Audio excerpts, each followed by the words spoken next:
That's not an army. It's a city. Rob, can we really survive that?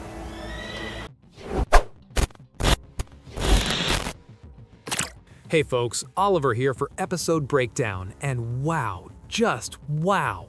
If you thought Robin Hood was playing it safe, Episode 9, I Choose You, just burned the entire playbook to the ground.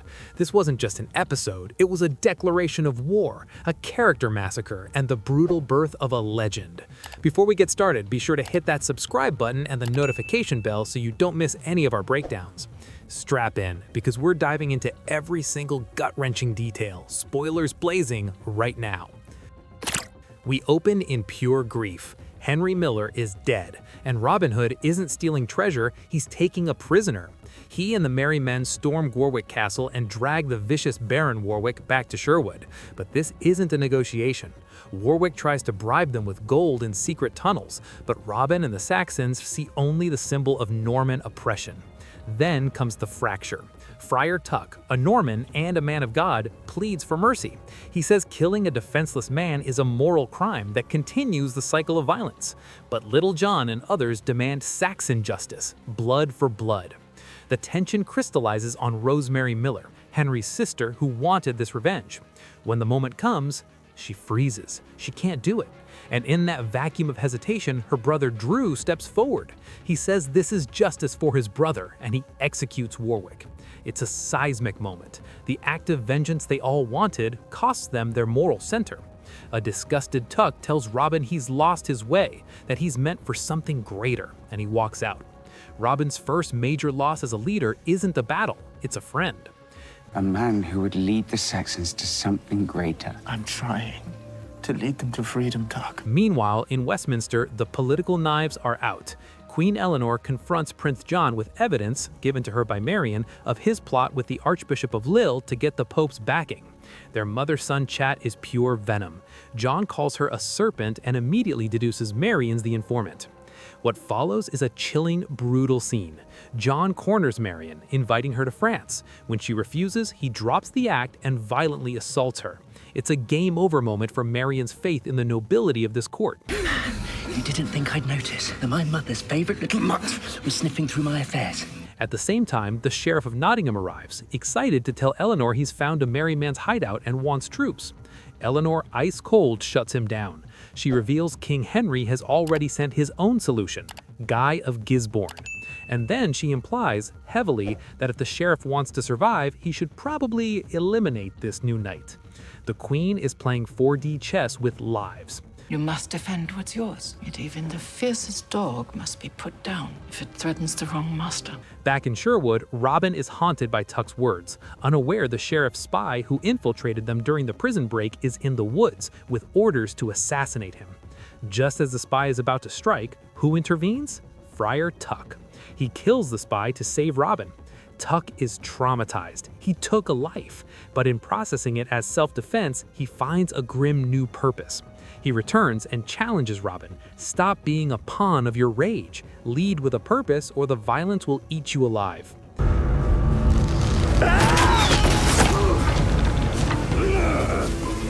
Tuck! In Nottingham, the new big bad arrives.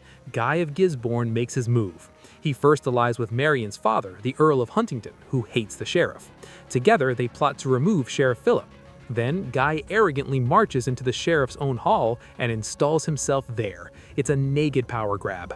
The sheriff is now humiliated and cornered in his own castle. The king leaned heavily on his family in those days, still does. I don't recall seeing you there. Bruised and disillusioned, Marian flees Westminster for Sherwood. Directions are secretly provided by Priscilla, who's haunted by visions of her own death. Marian and Robin's reunion is far from sweet. She warns Guy knows his location. Robin, distrustful, goes with Drew to verify and sees the army preparing. When he returns, the private emotional dam breaks. Marian reveals she knows Robin traded his pardon for her freedom and is hurt he never told her. In a moment of desperate hope, she begs him, "Let's just run away, leave it all behind." And Robin, carrying the weight of his people, delivers the crushing blow. Things have changed. You must return. I have a fight to face. Even when Marian says, "I love you," he ignores it. He sees no room for love in the war he's starting. It's heartbreaking. I can't leave now. Why? Because things have changed along here. I belong with you. And then, the horror. While Robin and Marian are arguing, Guy of Gisborne executes his monstrous plan. To smoke Robin out, he and Huntingdon raid a defenseless Saxon village. His order, kill them all. They burn it to the ground. The sheriff, for all his flaws, is horrified, arguing this will cause more rebellion. Guy doesn't care. What you did today will only rally more troops to it. Good. And they'll die with him. This atrocity becomes Robin's crucible. He had actually been convinced by Marian. They were on horses riding away to safety, but they see the smoke. They ride to the village and find only ashes and bodies. Standing in the ruin, likely of his own childhood home, he makes his choice. The title I Choose You is revealed not as a love vow, but a vow to his people. He chooses Nottingham. He chooses to fight. The final shots are iconic. Robin and Marian hand in hand, not fleeing, but standing together before the devastation, united as allies. And Whatever you choose, I choose you. in the camp, Friar Tuck and Little John share a knowing smile. The conscience and the muscle are back on board. The Robin Hood we know, the champion, the leader, is finally born out of the ashes. God isn't real, you know that, right? Keep it up, and I'll bury you with your Bible. And we can't forget these brilliant dark threads. Eleanor's gambit. She coldly tells William Pembroke she deliberately exposed Marian, predicting John's violence would force him to flee to Rome. Her orders to Pembroke? Follow John and stop him from reaching the Pope at all costs. That's a murder order. It also tragically severs Pembroke from Priscilla. Priscilla's fear. Then hear me well. You will stop my son from receiving the Pope's blessing. I want methods. Whatever methods the moment demands. Her death visions motivate her to help Marian escape, linking palace and forest. The sheriff's wildcard move. Humiliated and desperate, he approaches Guy and Huntingdon in the final moments. He reveals he knows Robin's location and suggests an alliance to crush him. His motive? Pure selfish survival. He's now the ultimate wildcard. I Choose You is a masterclass in escalation. Every character is pushed past their breaking point. Robin sheds his last vestige of selfishness. Marian chooses her side unequivocally. The sheriff is neutered. Tuck finds a harder faith, and Guy of Gisborne establishes himself as a villain of terrifying strategic brutality. It sets a stage for a finale that's not just about arrows and swords, but about the soul of Nottingham itself. What did you think of Robin's ultimate choice? Was he right to stay?